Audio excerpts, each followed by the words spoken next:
We are live. So today is Monday, April 4th. I am Andy DeLeo, better known as Cancer Geek on social media. And this is the very first inaugural episode of The Patient Scene. And along with me is my friend and cohort and partner in crime, AJ Montpettit. So we had a little bit of technical difficulty, but we got it all situated. So welcome, AJ.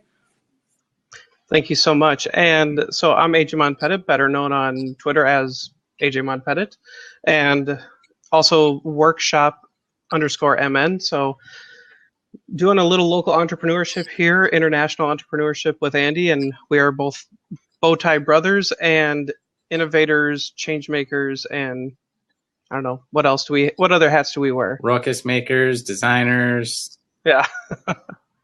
Anything and everything. It's the best way to be. That's right. So tonight we wanted to kick off our Patient Scene podcast talking about, first off, the patient experience. So I'll be moderating. Andy is the person driving tonight, but if you guys want to hop on and voice your opinions or ask questions on the sidebar, feel free to go ahead, and we're going to record this audio and then kick it out into a podcast. Yep. So definitely, if you guys are out there listening to us, please send us questions, topics, thoughts. Again, this is the first one, so we're kind of winging it tonight to see how things go. And then on a weekly basis from here on out, we'll probably be a little bit better tuned and aligned with what we need to do. Absolutely. And we'll be starting to get some guest co-hosts to be coming in and joining us with their perspectives with what they work with. And between Andy and myself, we've gotten to meet some really amazing people all across the world that are doing phenomenal things for healthcare, for the patient experience, for design, for every aspect of the hospital, clinic, healthcare experience. So it's really fascinating to see what everybody's doing. And I'm more excited just to get to know what people are doing than anything and get to do some cool interviews. So Andy, first off, I guess people will probably want to know, why are we doing this? You've got My Patient Experience, you're Cancer Geek. Most people know you before they even know your first name's Andy. They know he's Cancer Geek, but what's the point of trying to do another podcast on the patient experience? You know, it kind of came from a couple of different genesis. I think, part of this was something that I threw around with you back at Transform, kind of thinking about, podcasting and what is that thing that we need to do to sort of bring the patient conversation to the forefront of healthcare. And after Transform, going to RSNA, I had a conversation one evening with John Lynn, better known as Tech Guy. And John and I started talking about the fact that, hey, we really need to sort of figure out all of this conversation and the dialogue that's going on in healthcare. And at first we were thinking that this needed to be sort of a radiology focused driven conversation. And the more we started talking about it, the more we decided that, what we would like to do is actually bring the patients sort of to the forefront of the conversation. And so John is managing sort of the healthcare scene and some other types of topics like that.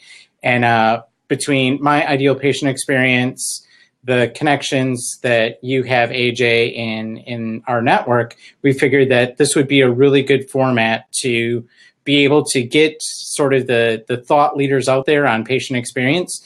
And more importantly, to actually bring, sort of the thought leaders in regards to e-patients onto this podcast and talk about the topic at hand, whether it's projects that I'm doing in China and the US, maybe it's stuff that you've got going on at Mayo, or just, what's sort of the topic of the day in the news.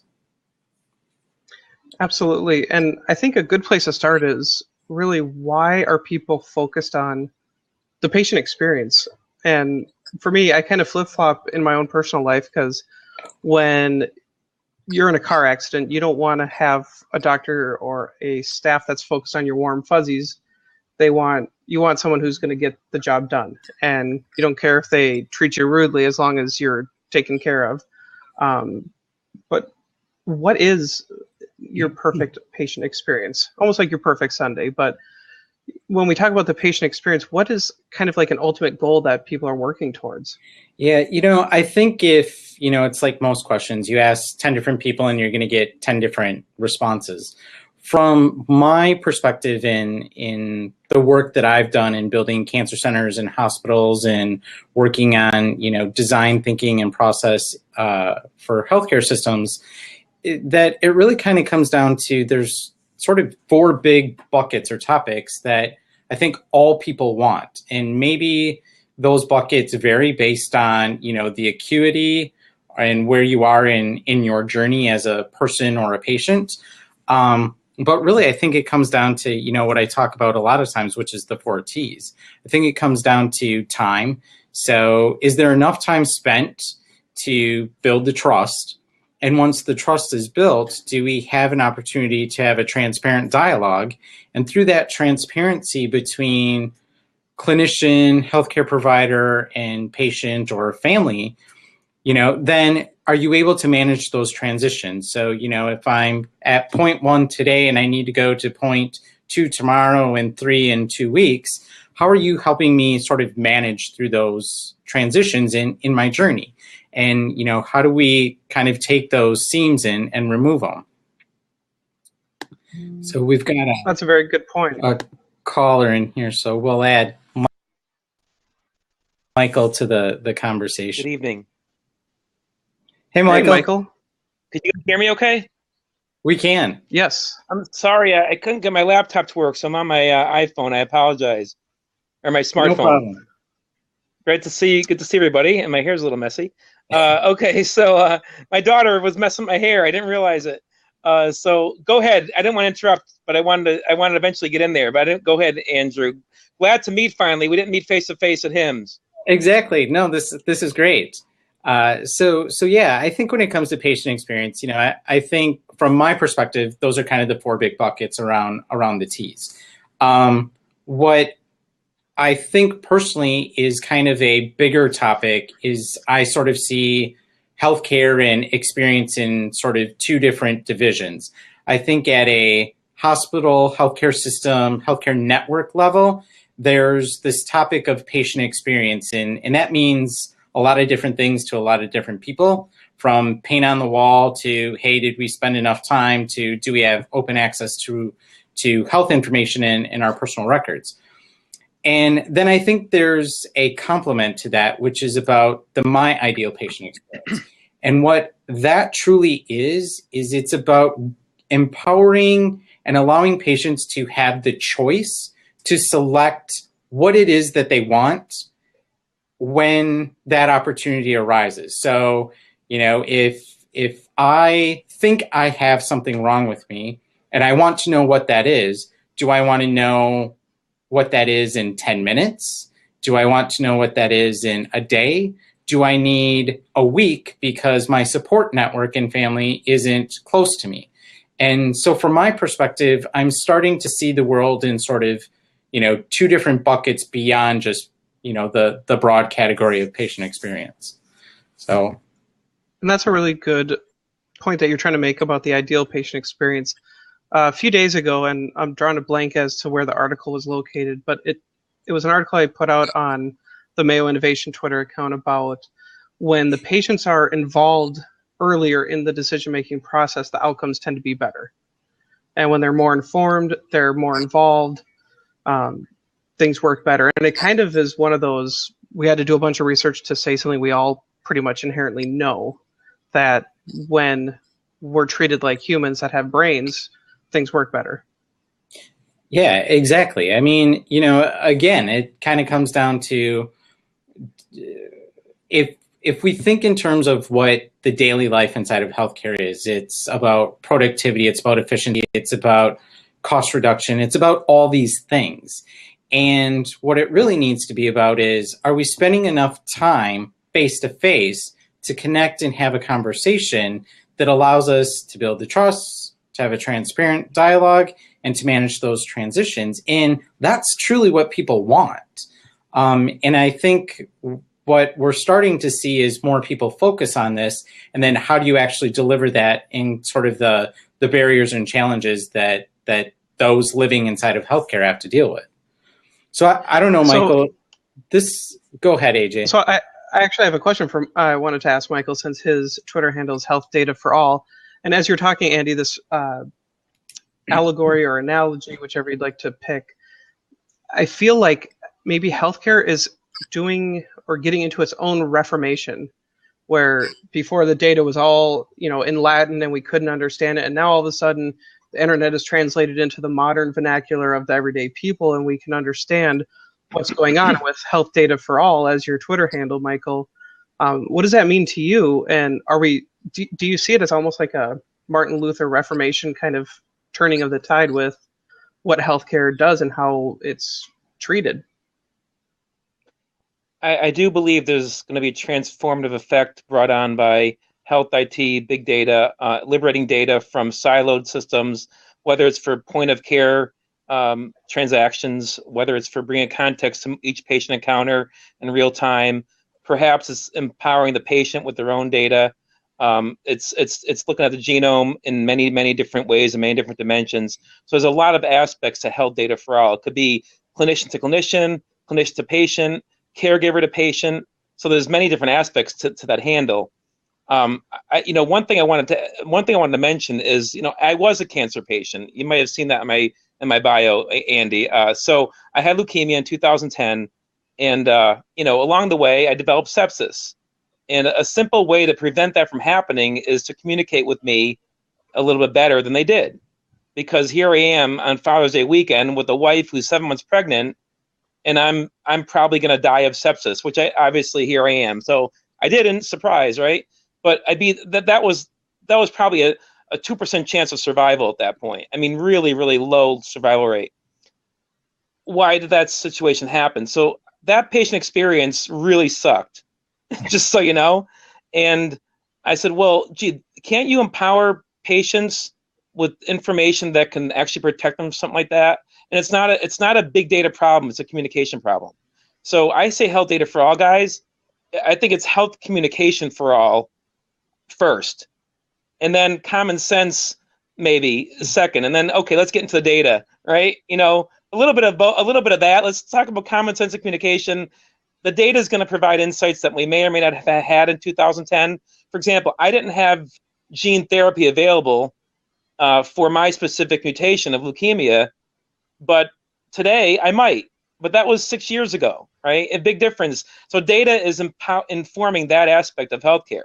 So I think we can go from predicting outcomes in healthcare to influencing outcomes through data. But I think that the hand-holding of a patient in a very high acute situations is very, very critical. And I'm survived the whole ordeal. I survived leukemia. Props to my docs and all that. But I think the path there could have been better.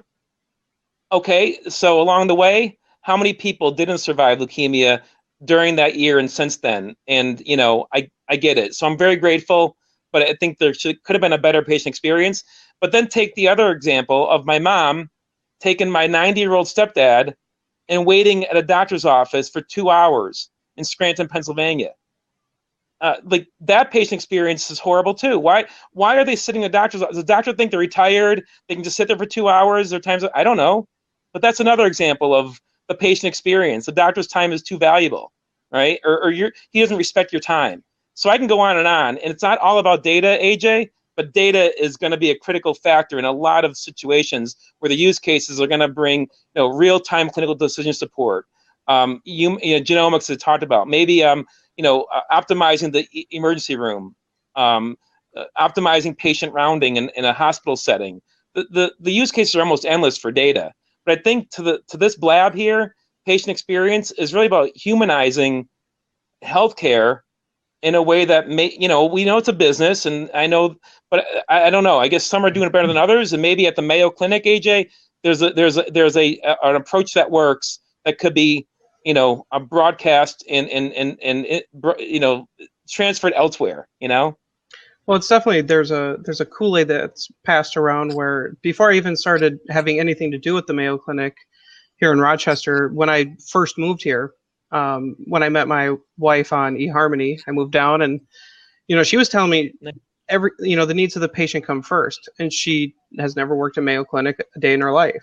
This entire community knows that that is the mantra of Mayo Clinic, and it's just at the very core of everything that's done, even to a fault at times where it's just, the needs of the patient come first, and that is first and foremost in everyone's mind. And that's a cultural thing that hopefully leads to a better patient experience where your quality of care, your needs outweigh my ego and my perception of what needs to be done.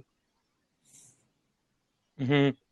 Yeah. Yeah, and there's, I don't know, Andy, you know this as well. You dealt with, I assume, I don't know how hands-on you are with the cancer patients, but there's a huge psychological aspect to cancer, and it was sort of an afterthought in my care, like the whole, mortality aspect of the equation, right? And it just was kind of like, we'll try to get on the right side of those numbers for you. If a 20% survival rate, we'll be in the 20%. How's that? I'm like, well, that's okay. That's rolling the dice, but I don't know. It doesn't get me out of the psychological aspect of some of these aspects to like a terminal disease, right? So again, acuity really matters, and the severity of your condition really matters. And sometimes they need to bring in different types of clinicians to deal with everything that might be going through a patient's mind. Yeah. I mean, I agree. I think from the experiences and stuff that I've had, what I've really noticed is that, the technology is there to enable us to do millions of different things. But at the end of the day, it's more of a people problem, So as AJ mentioned, at the Mayo, it's all about the culture, and they realize that it's, patient first and whatever you need to do for the patients. And there's other organizations that are like that, and they get that, whether it's Intermountain Health or Kaiser or UPMC.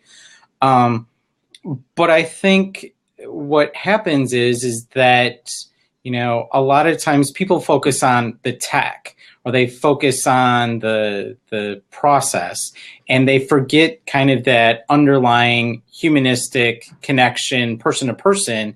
And at the end of the day, that's what it's all about. I mean, we're all humans. We all want to connect. And it's really about remembering why we're all here. And at the end of the day, we can only care for one patient at a time. And so that's kind of, from my perspective, it's always been about, the N of one. Who's the person in front of me at this point in time, looking me straight in the eye? And that's the most important thing. So I want to play kind of devil's advocate and ask some maybe naive questions or tough questions, because, we can get around a blab and just talk about, we're all on the same side. But what I want to do is just ask some tough questions, because I want to know the answers to it too. When you're talking about the patient in front of me is all that matters. Let's think about a typical day in the life of, and you've got 15, 20 patients on your schedule. You're trying to remember lab results, tests, there's 1,000 things going on in your day. And as much as people want to make sure that person sitting in front of them is the most important part of that moment, how realistic is that?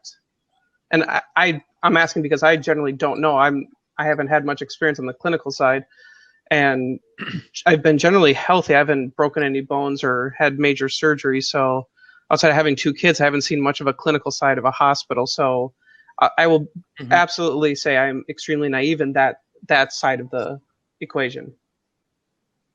So yeah, I can comment on some aspect of.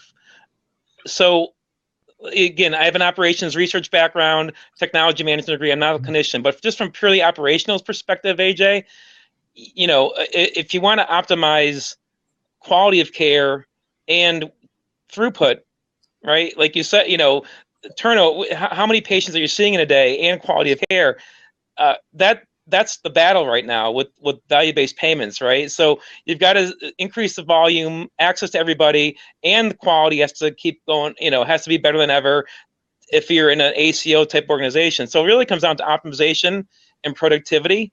And in my mind, there is where I mentioned earlier, and I think where, real-time clinical decision support really can make a difference in not only the quality of care, but also given the volume is going to be increased, the pressure on the burden on the physicians is going to be greater, and then the outcomes have to even be better.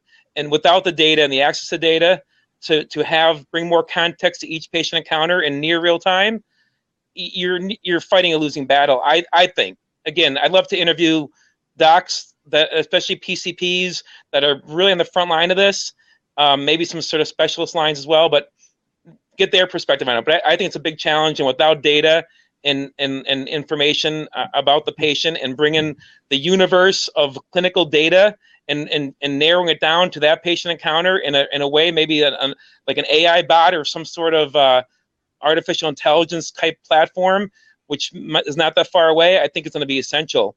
But I'll leave it to you guys to tell me where I'm wrong or not. Yeah.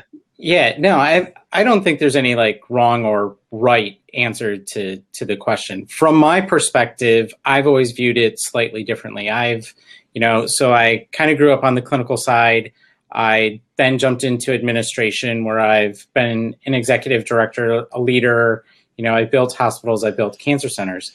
And what I've always sort of come to terms with is that, yes, efficiencies, productivities, your ROI, all those business metrics matter to the people that are giving you the money to sort of do what you need to do. But there's different ways that you can go about it. So what I actually did is I sort of worked with patients and sort of understood from their perspective what was critical, and started with that as a journey map. And then once we understood that, we kind of decided, okay, well, what are the two most critical functions that allow us to do that? And what we realized is that it was radiology and pathology. And when you think of healthcare, 80 to 90% of all costs, either upstream or downstream, are related back to pathology and radiology. So it was about, how do we get that information from the rads and the pathologists to the physicians, whether it's a med onc, a rad onc, a surgical oncologist, to enable them to make the decisions that they need to make in a time that's important to the patients, and whatever that gap is, to have people that are continuing to communicate. And so I was given a little bit of latitude from the board of directors to do this. But in doing so, what I did is I was able to formulate enough information and enough data that we took that, repurposed and repackaged it, and took it back to the payers and basically said, hey, listen, our productivity and our efficiency measures aren't what everyone else's are. However, our cost to get the right diagnosis for the right treatment for the right patient at the right time is way lower than everyone else. And because of that, we should be able to position ourselves differently. And in fact, we were able to use that. We were able to leverage it so much so that we ended up getting the preferred contracts within, our service area. And so while I agree that those metrics matter, I think there's ways to go about it to do sort of the right thing. It's just about being bold enough to say, I'm going to try something a little bit different, and I just need the latitude to do that.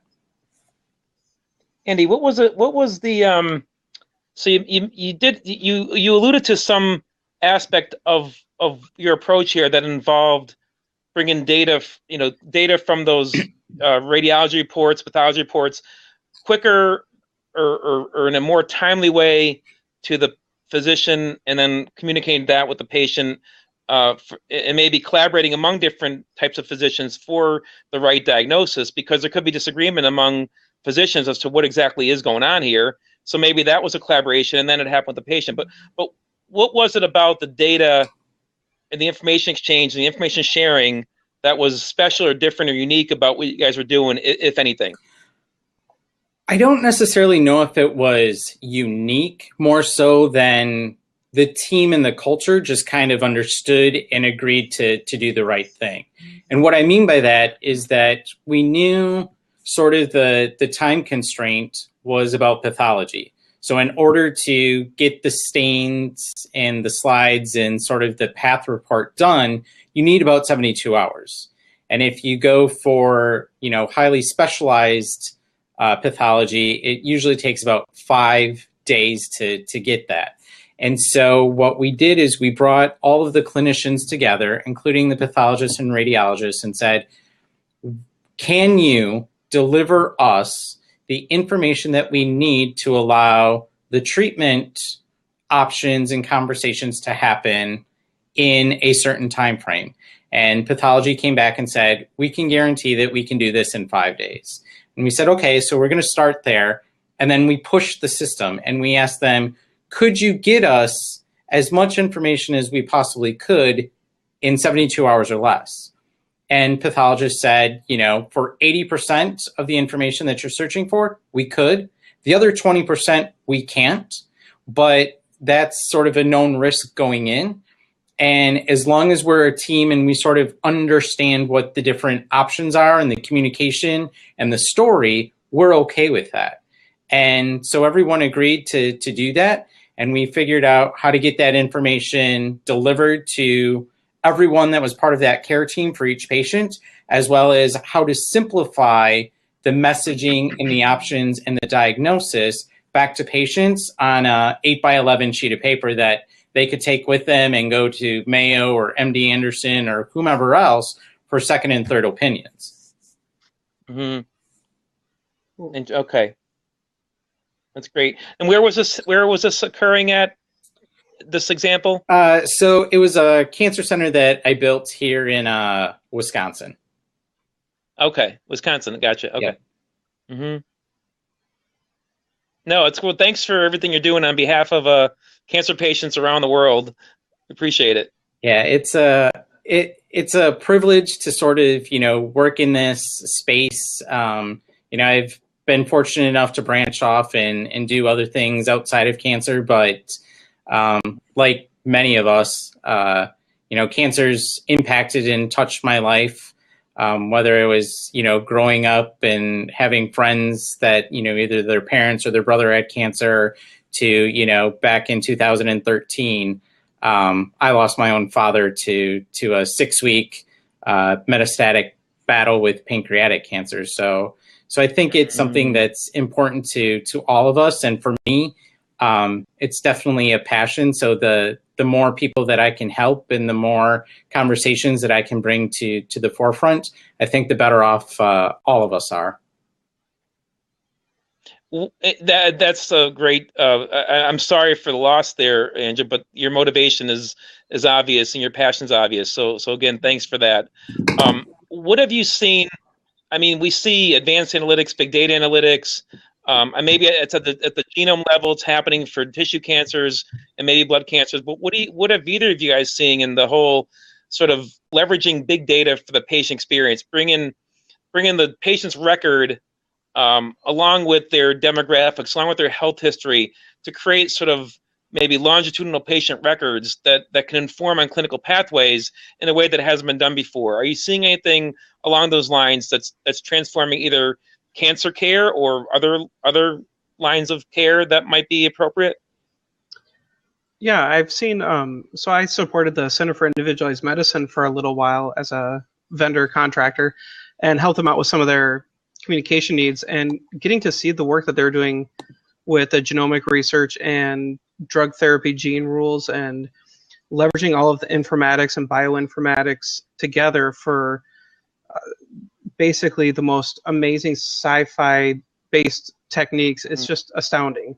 And so it's just, you're getting into these segments of such small percentages, but what they're doing is they're starting in those super specialized areas and then kind of disseminating that technique and that information out, whether it's by relating biomarkers. And a lot of this is really due to understanding that having a more open source mentality and open communication between clinics, between institutions, between these proprietary blends of whatever is so essential now because of all of the information that's out there, especially at HIMSS with the interoperability talk, knowing that I can take my patient data now from one EHR to the other because now they finally have the FHIR standard for the coding, is huge. So I think we're starting to really scratch the surface on what all of this big data can do. And I think we're in the pre-alpha phase of just how it's going to influence us. But something as simple as, hey, you've got this genetic marker and you're taking this drug, and we know that based off this genetic marker that this other drug will actually be 10 times more efficient, then we're starting to see it really personalized and be, like you were saying, just boiling down to efficiency, optimization, and personalization at its best. Yeah. Mm-hmm. Building off what AJ said, I think, there's a lot of different things kind of going on in the big data and, cognitive computing and deep learning and machine learning space. One of the coolest technologies that I recently had a conversation with was Narrative DX.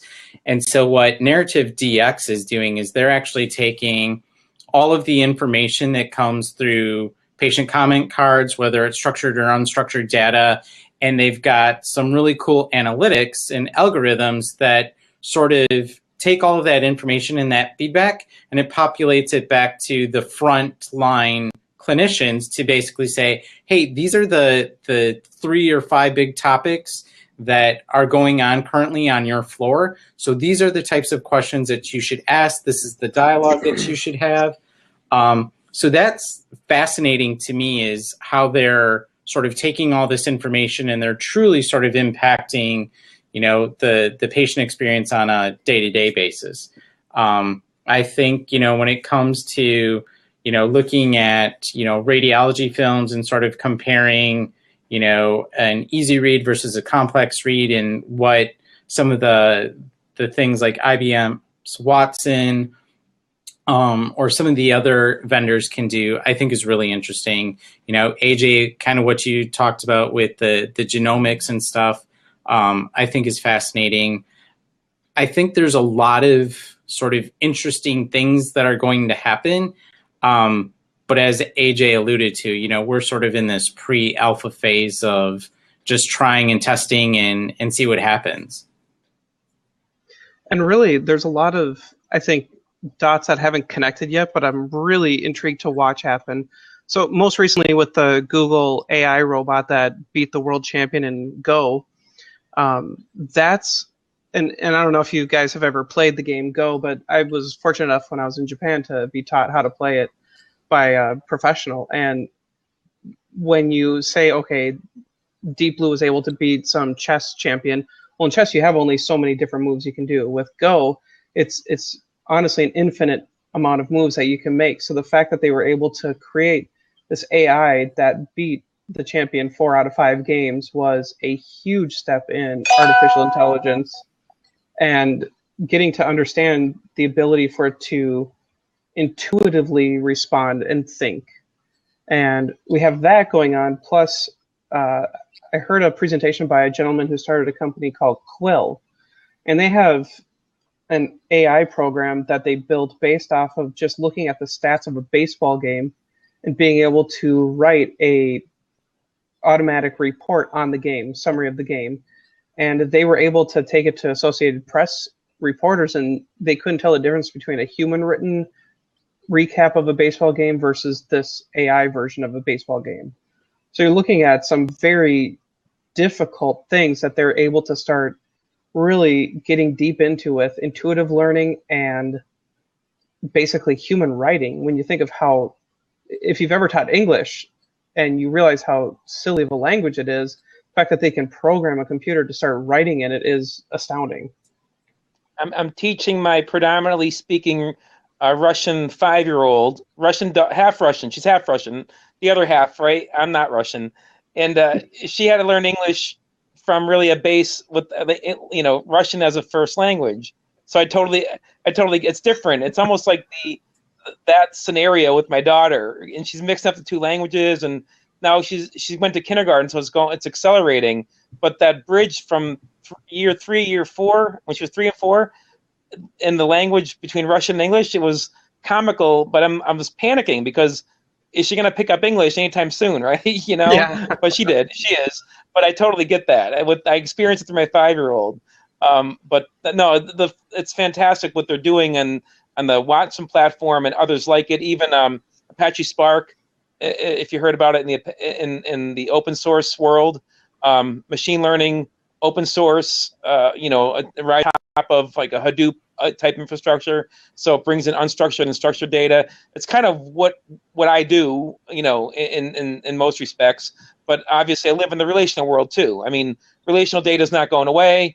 Big data comes along, and now you need both, right? So this is not a data discussion necessarily, but that's kind of the world I live in as far as bringing all these tools and techniques to healthcare.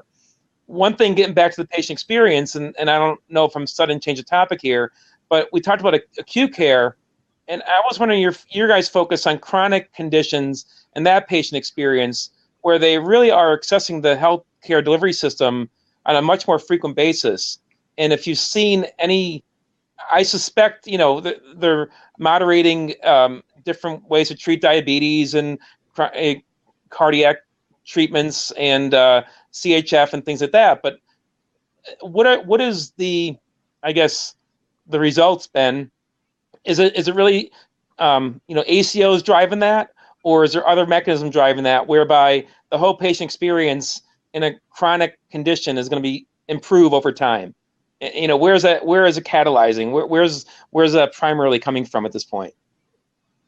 Well, I think Michael just identified who our next guest co-host should be. I think we should have Kristen on here, and otherwise known as Chronically Kristen, and really basically answer that question from a first-person perspective, who deals with 5 different chronic illnesses at the same time. So, but having been friends with her, just learning her story and how she deals with it has been really insightful. And I don't want to put words into her mouth on that, but definitely a good one to pick her brain on. Yeah, I would definitely agree with you on that topic, AJ. I think from my perspective, I've been, sort of on this pedestal for quite a few years. And I think it's kind of a twofold. So it's, there's things from a regulatory perspective or a reimbursement perspective or a research perspective that sort of drives the decisions and sort of the C-suite in the administrative levels of healthcare. But I think what's happening now, and I kind of wrote about this earlier today, is that we're in the time of the connection economy. And so outside of healthcare, at any given point in time, as long as I've got either a laptop or a smartphone and a way to connect to the internet, I can access just about anything globally that I need to. And so what I think is going to happen is that the adoption of our ability to access healthcare when we want it, how we want it, and in the manner in which we want to access it, we as people, patients, chronic conditions, whatnot, we're going to drive that. And either healthcare systems and organizations are going to try and follow along with us, or they're going to end up being sort of pulled along. And at least that's my theory. And I would say that that's happening right now, especially with the area of diabetes, with the John Kosik's group and the Night Watch program and the hashtag We Are Not Waiting. When you think about how this husband and wife duo programmed a continuous glucose monitor in their son to send the data to an Android phone that he had on him or near him at all times, and then that sends it to an iPad and a smartwatch to mom and dad wherever they are, anytime, anywhere, and they can see every 5 minutes an update of his glucose level. When you hear the fact that they were able to go on a date for the very first time because of this, that's where the impact is. And now healthcare is catching up. And I think, from my perspective, working with the Center for Innovation at Mayo Clinic, you see so many talented and amazing people and designers working to change it from the inside, but they keep running into so many walls of regulations, red tape, bureaucracy, because it's a large organization, and that's just inherent. And there's so many crazy cool startups on the outside of the healthcare institutional walls that are making great strides in where they are. And I think if we learn how to partner and collaborate collectively and smartly, we could see great benefits institution-wide. But it's a lot of fear, because we're not always in control of it. Yeah, I agree. I think it's a great point. I think there's a lot of fear. And as Nick says, you kind of have two choices. You can either, make your choice out of fear, or you can make a choice out of, love. And I think from my perspective, I've always sort of chosen the journey or the road that's a little bit less traveled. And while that's scary sometimes, it's been beneficial, and I think we're only going to see those choices sort of continue on moving forward.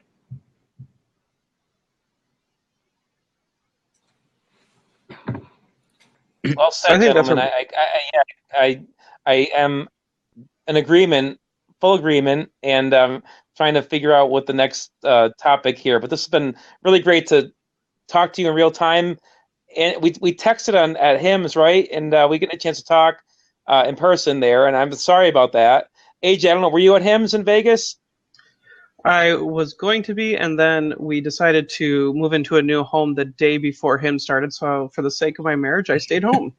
Okay, all right. Well, sorry. You know what? I didn't know you then. Maybe would have found. I don't know. Probably would have maybe stepped in your foot by accident. It was so crowded, right? But anyway, hopefully next time we'll get a chance to meet. But this has been a very compelling experience for me. My first lab where I was on like almost the whole time. So sorry to overstay my welcome if that's the case. And oh, by the way, I can't figure out how to respond on the interface here with the phone. I don't know how to text. I can't text anything. So I'm stuck. It's a learning experience for us all. So we'll make it sound more polished and spick and span as we go on and get things worked out. At least I can figure it out anyway. But it's called multitasking too, right? Yep. Right. Exactly. Thanks. That's why you need your computer on the other side to do all the texting. I know. I'm not fully equipped here, gentlemen. Andrew, I got the reminder, and I said I got to get on this, and I couldn't get my laptop to connect. So here I am in a really crude way. But thank you for allowing me to chime in here. It's been a great experience. I really appreciate it, and hopefully we can connect again. Real soon, and I'll keep track of what you're doing here on these labs and all that. Sounds great. It was nice meeting you, and thanks for spending some time with us. My pleasure. It was a great experience. Nice to meet you, AJ. It was well, Michael. Thank you so much for joining. Sure. See you soon. Bye. Awesome. So I think that's a great point for us to just call it a night. And really, I think the biggest question that I have leaving is with thinking about the immensity of the healthcare institution, thinking about, we like to compare healthcare to other organizations and industries to say, well, look at the customer experience at a grocery store, at a big disc department store, and think about all these things. But when you start to think about the immensity of different options that you have in a healthcare system of patients who are dealing with giving birth, with, grieving the death of a loved one, with a broken ankle, with poor eyesight, with, all of those things and all the factors, I think it would be fascinating to see, and maybe Andy, you could help this out with your blog and your community. It would be kind of cool to see a flowchart of a singular patient experience and how many people, systems, specialties, just even with like a general physical that's so commonplace, how many things are involved in making that happen successfully without failure, and how complex just even our simplest of doctor visits can be. Yeah, no, I think that's a great point. I definitely think that we could do that. I know I've got a bunch of patient journey maps that I've built right now, some of them specific to China, but I've got some other ones. So yeah, I can definitely call some stuff out, and I think we can probably reach out to some other people and put something cool and unique together and share it, probably prior to this, and then talk about it in one of the next conversations. Perfect. So if anybody listening here has any questions, you can shoot us a tweet to Andy at Cancer Geek, or myself at AJ Montpetit, MONT as in Tom, P as in Peter, ETIT. And as always, Monday nights, 8 p.m. Central, the patient scene, patient experience will be here on Blab, as long as we can connect. That's right. Hey, it was good for the inaugural kickoff, so I'm good with it. You know, we definitely kicked the tires with me failing 4 times to log on, and then I just had to get a different browser, and it worked. Hey, you know, that's just the way it's got to go sometimes. You know, we can't always be like the smart ones. Sometimes we have to show our vulnerability. Hey, I will freely admit I am SMRT smart 90% of the time. That's why Google's there, or maybe I should try turning it off and back on again. There you go. I'm going to hit the pause recording on this officially now, so...